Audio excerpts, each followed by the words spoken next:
एक गांव में कपड़े का बहुत बड़ा ताजर रहता था। आसपास के गांव के लोग उसकी दुकान पर कपड़े खरीदने आते थे। आसपास के गांव में कपड़े की कोई दुकानें नहीं थीं, इसलिए कभी-कभी सेठ खुद भी कपड़े बेचने जाया करते थे। एक बार सेठ गांव कपड़े बेचने गया था।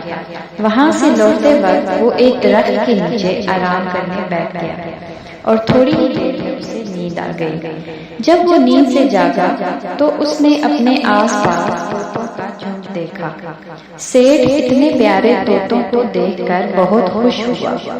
उसे तोते बहुत पसंद आए और उसने सोचा कि क्यों ना एक तोता अपने साथ ले जाऊं, तो घर के लोग तोते को देखकर बहुत खुश होंगे। ये सोचकर सेठ ने एक तोते को पकड़ लिया। सेठ तोते को अपने घर ले आया और उसने तोते के लिए सोने का एक पिंजरा बनवाया और खाने के लिए एक कटोरी बनवाई।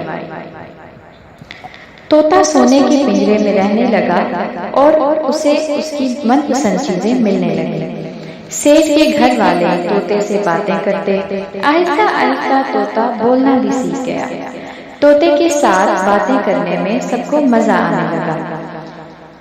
एक दिन सेठ को गांव से कपड़े के ऑर्डर आए और उसने खुद ही जाने का फैसला किया और तोते से बोला, तोते मियाँ, मैं तुम्हारे गांव जा रहा हूँ। रास्ते में तुम्हारे रिश्तेदारों से भी मिलूंगा। अगर तुमने कोई पैगाम भिजवाना हो तो बताओ।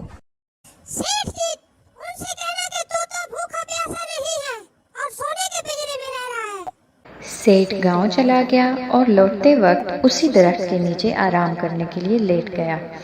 तभी तोतों का एक झुंड सेठ पर टूट पड़ा और उसे चोंचे मारने लगे और उनमें से एक तोता बोला, तुम हमारा तोता पकड़ के ले गए थे, अब वो किस हाल में है?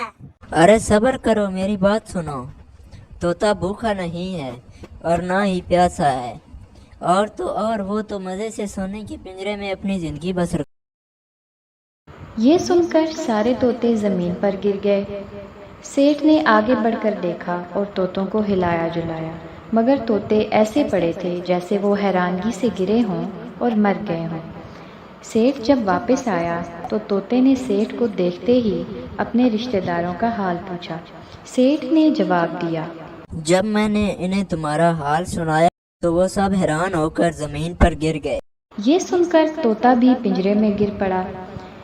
ये देख सेठ हैरान हुआ और पिंजरे का दरवाज़ा खोलकर तोते को हिलाया, मगर तोता ना हिला।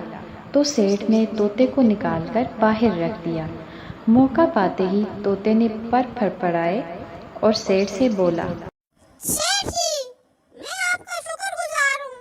मुझे मेरे माँ बाप का पैगाम मिल गया है और मैं उनसे मिलने जा रहा हूँ। आपका पिंजरा भले ही सोने का था, मगर मेरे लिए वो जेल ही थी। तोता उड़ता हुआ अपने जंगल माँ बाप और रिश्तेदारों के पास पहुँच गया। तोते को वापस आते देखकर सब खुश हो गए और सब मिलकर हंसी खुशी रहने लगे।